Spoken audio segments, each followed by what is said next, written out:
یعنی جہنم میں اسے لے جاؤ، اور اگر نیکی کی بستی کی طرف اس کا فاصلہ کم رہ گیا ہے تو اسے جنت میں لے جاؤ۔ اب جب فاصلے کو ناپا جاتا ہے، پیمائش کی جاتی ہے، تو نیکی کی بستی اس کے قریب تھی۔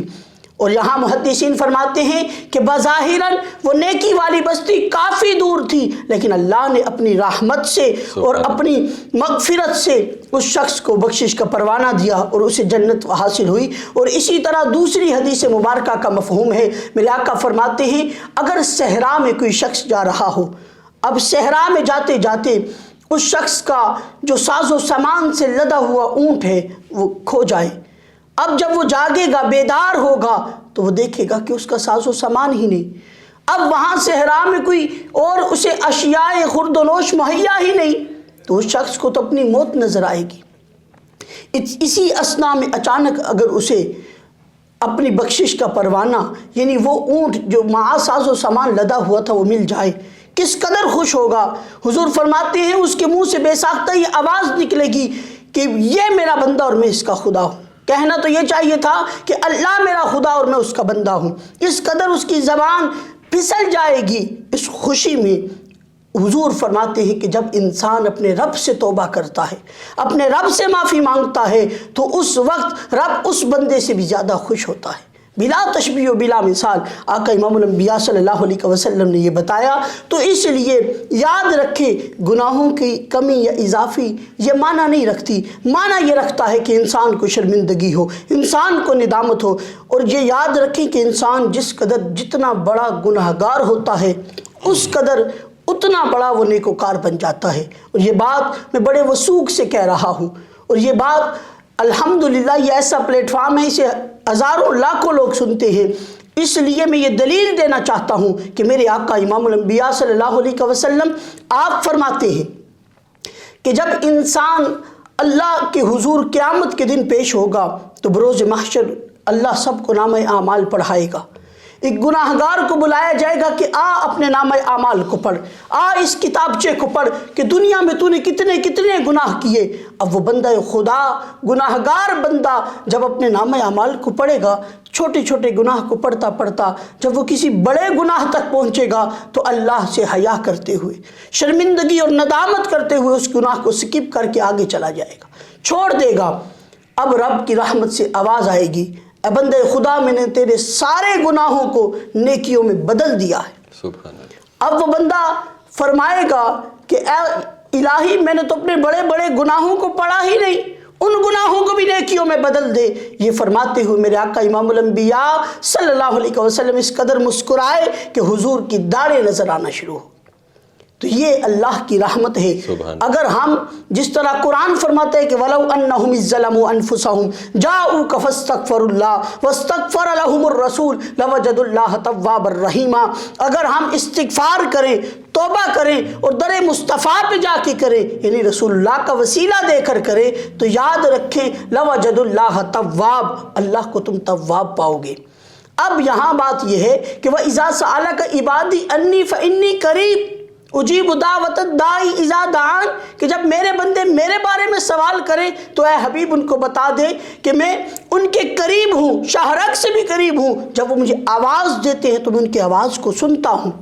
کیوں نہ ان رمضان کے عشروں میں ہم تنہائی میں اللہ سے مغفرت کو طلب کریں، ایک ندامت کا آنسو بہائیں، وہ اللہ ہمارے سارے گناہوں کو معاف کر دے۔ وہ تو کہتا ہے اجیب دعوت الداعی اذا دعان، تم مجھے آواز تو دو، پکارو تو صحیح، میں تمہاری آواز کو سنتا ہوں، تم ایک قدم میری طرف چل کے آؤ، میری رحمت 10 قدم تمہاری طرف چلے گی۔ تو اس لیے ہمیں چاہیے کہ ہم اللہ کی طرف آئیں۔ اور یہاں میں ایک دقیق نکتہ بھی رکھنا چاہوں گا اپنے سامعین کے لیے کہ دیکھیں، ہم تنہائی میں اگر اللہ سے معافی مانگے، بغیر کسی وسیلے سے مانگے، کوئی شک نہیں کہ اللہ سنتا ہے، اللہ اس توبہ کو قبول کرتا ہے۔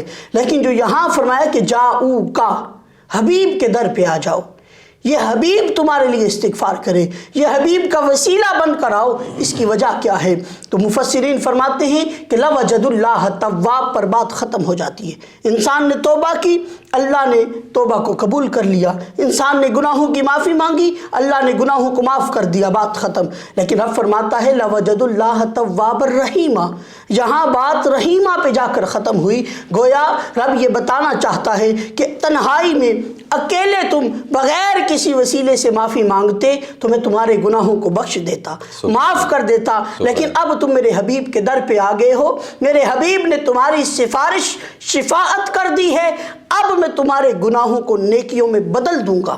یہی بات آپ اٹھا کے دیکھیں، اولیاء اللہ کی لسٹ میں ایسے نام آتے ہیں جو اپنے زمانے کے ڈاکو تھے، جو اپنے زمانے کے شرابی تھے، جو اپنے زمانے کے سب سے بڑے گناہگار تھے، لیکن ایک مرتبہ ندامت کا آنسو بہایا۔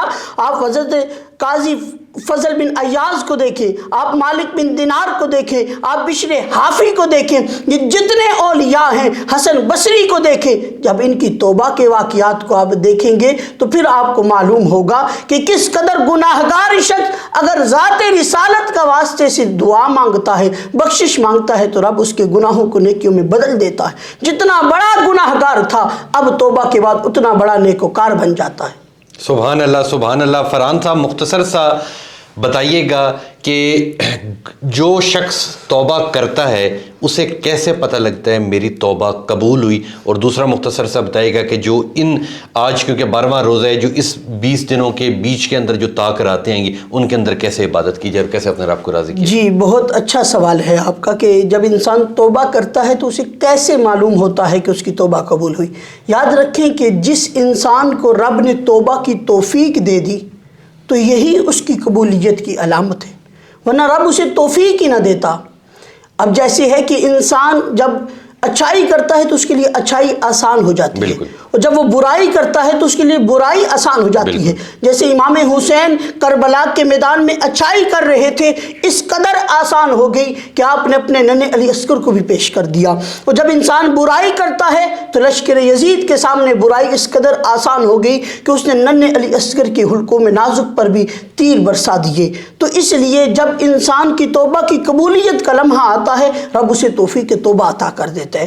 توبہ کی توفیق عطا ہونا ہی توبہ کی قبولیت کی علامت ہے۔ تو اس لیے یہ جو آخری یہ جو درمیانی اس مغفرت کی کچھ آخری راتیں ہمارے پاس چل رہی ہیں، جو رہ گئی ہیں، ان میں ہمیں یہ چاہیے کہ ہم روزانہ رات کو سحری کے لیے تو ویسے بھی اٹھنا ہوتا ہے، تو یہ غنیمت ہے کہ رب نے ہمیں تہجد کی توفیق بھی عطا کر دی ہے۔ تو ہمیں کوشش کرنی چاہیے کہ ہم تہجد میں اٹھیں، تہجد کی نماز کو ادا کریں اور اس کے ساتھ اپنے رب کے حضور بخشش اور مغفرت کی دعائیں مانگیں، اپنے رسول اللہ صلی اللہ علیہ وسلم جو کائنات عالم کے لیے رحمت للعالمین ہیں ان کے واسطے سے مانگیں، تو امید واثق اور یقین کامل ہے کہ رب ہمارے گناہوں کو معاف کر دے گا۔ بہت شکریہ، بہت شکریہ فرحان صاحب، آپ نے بڑی ڈیٹیل سے تمام تر تفصیلات بتائی، آپ کا بہت بہت شکریہ فرحان صاحب۔ اللہ آپ کی لمبی زندگی کرے، اور اسی طرح آپ پچھلے رمضان میں بھی میرے ساتھ آئے تھے، انشاءاللہ اگلے رمضان میں بھی زندگی رہی تو انشاءاللہ آپ کو ضرور مدعو کروں گا۔